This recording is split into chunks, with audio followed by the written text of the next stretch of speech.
What is up, guys, and welcome back to a brand new video. Today we're on F1 2016 once again. We're going to do the last to first challenge around the Japanese Grand Prix circuit in Suzuka.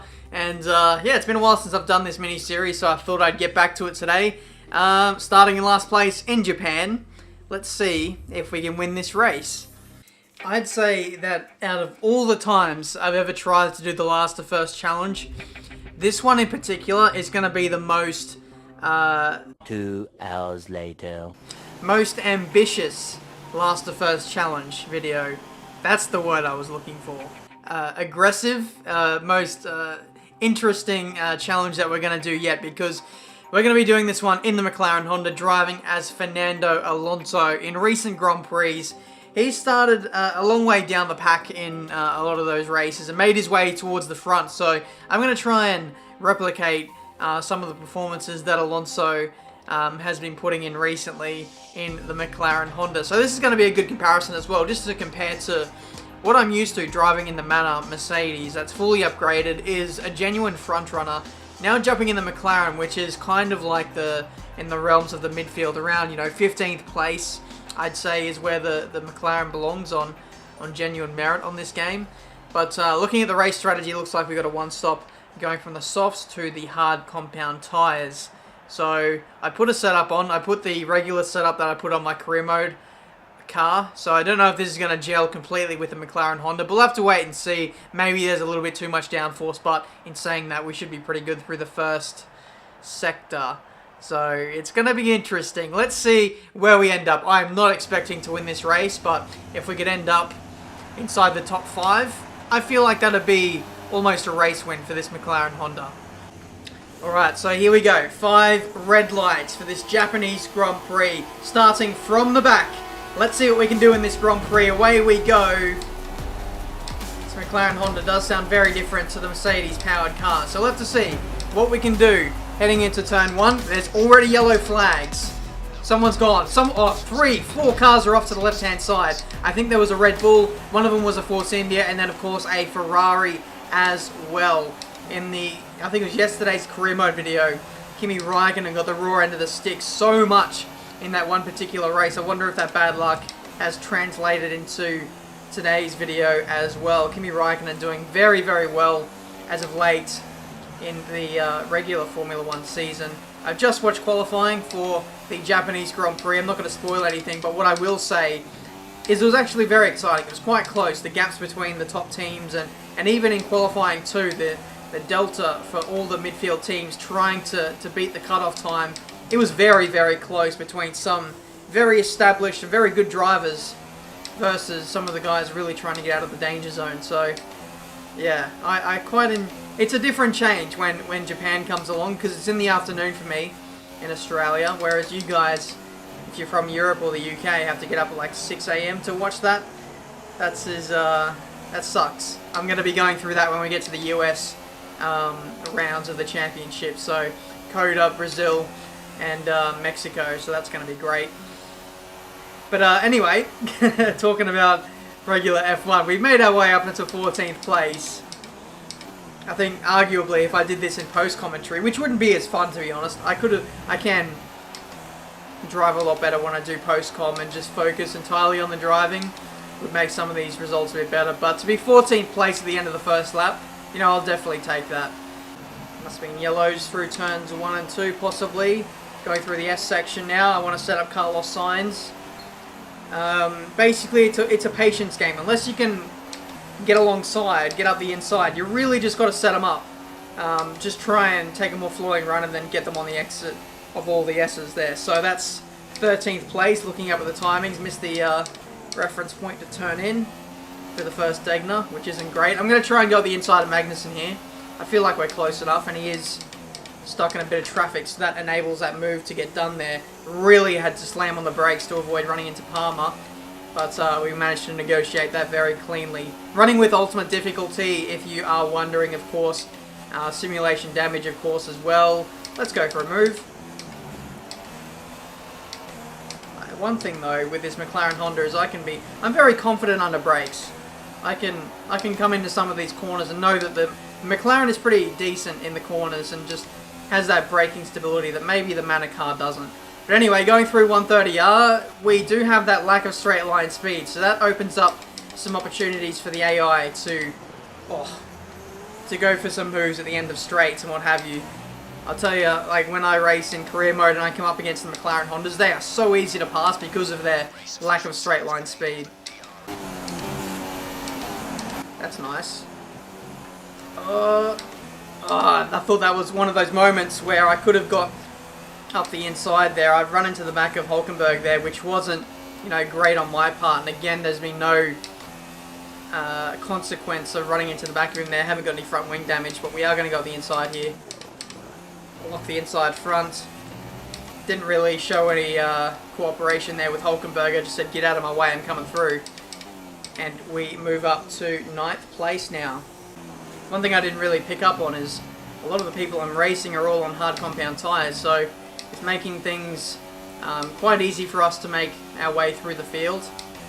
I just wonder what the guys at the front started on. Surely they started on the soft compound tyres like I did, but since these guys are yet to run the softer compound, we may have a harder time of things towards the back end of this race. They have an issue with their car. They're going to be slow. Thanks to that engineer, we have DRS. We're going to have a harder time of things later on in this race because they're all going to be charging hard on the soft compound tyres, so we'll definitely need to watch out for that. This car is very nice to drive.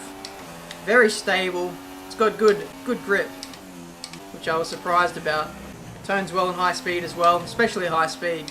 Just the stability and just how easy I can just nurture this thing through those high speed corners. It's something that I definitely don't have in the Manor, but overall the package of the Manor is still very, very solid. I'm getting to the point in my career mode series where I need to start thinking about next season's team if we end up winning the championship with Manor, and I must say that McLaren Honda is one of those teams I'd seriously consider joining if I got an offer from them at the end of season 2.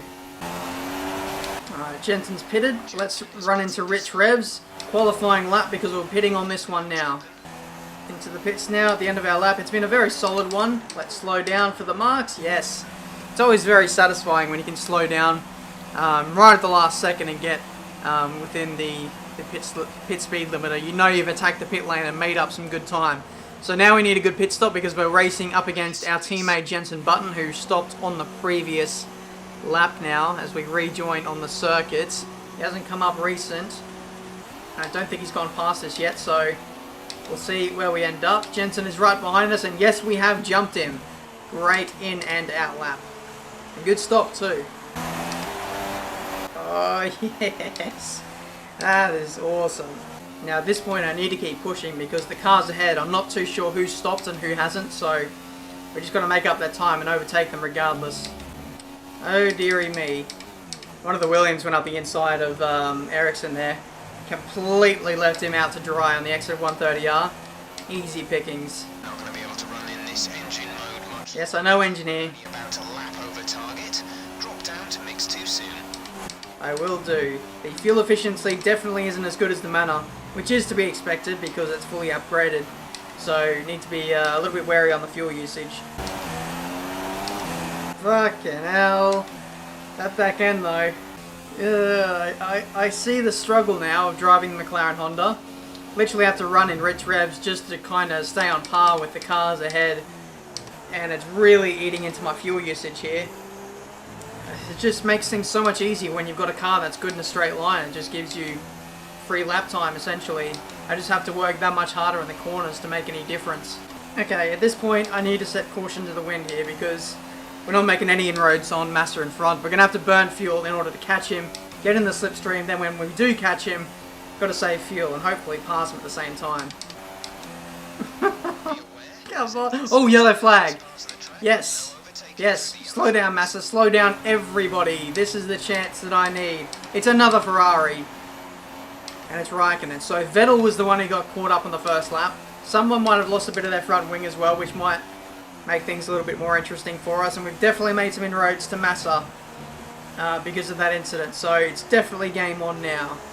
Rich revs, just a little bit more. I just need to be 2-3 tenths closer and we'll be in that slipstream. Oh, a bit of oversteer on the exit of the spoon curve. This is going to be the telling part of the race. We absolutely need the slipstream now We need the DRS to be any chance. I don't care about Vettel. I don't care. He's way behind us in the context of this race. We're going to stay in rich revs. I imagine we are down on fuel now, but I don't care. We're coming up to the last lap. We can save fuel in the middle sector. DRS, DRS, no DRS. And the gap is 1.7 seconds. I think that is it. I think it's going to be P6 today. You know what would be a cool feature one day is if you really push the AI to their limits and maybe they could run themselves out of fuel. I mean, not too commonly, but like once every so often would be nice to see the AI run out of fuel as well. We have to go to lean revs. Lewis Hamilton has won this race. No real surprise there. I wasn't expecting to be anywhere near the front of this race, but considering we started from last place, came home, 6th place, 8 points, I will definitely take that. It's been a pretty solid race, I must say. Good job, you did really well. Super driving. Who knows, maybe even tomorrow in the Japanese Grand Prix, maybe Jenson Button could do something very similar. He's starting down the order a little bit for this race. But there we go, that's been this race for today, the last to first challenge around the Japanese Grand Prix. I've had a lot of fun driving this McLaren car. Definitely gives me an insight into how this car feels. Fundamentally, it's a good car. It's like really quite well balanced. No real understeer, no real oversteer either. It's got decent grip. It just lacks that straight line performance and something else as well. But because it's like not a career mode car, it doesn't have any upgrades. Not too good on the fuel efficiency either because I was heavily relying on the richer revs with the engine. But yeah, pretty solid race.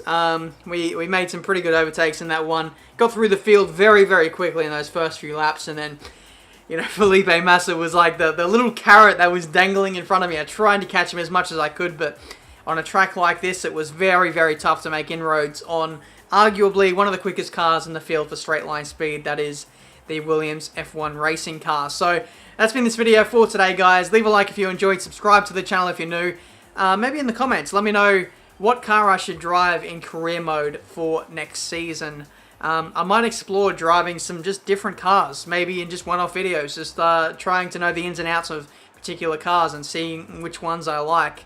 And yeah, if you have any predictions for this Japanese Grand Prix, the race tomorrow, then also let me know down in the comments. And yeah, thank you so much for watching, and I'll see you guys for a brand new video very soon.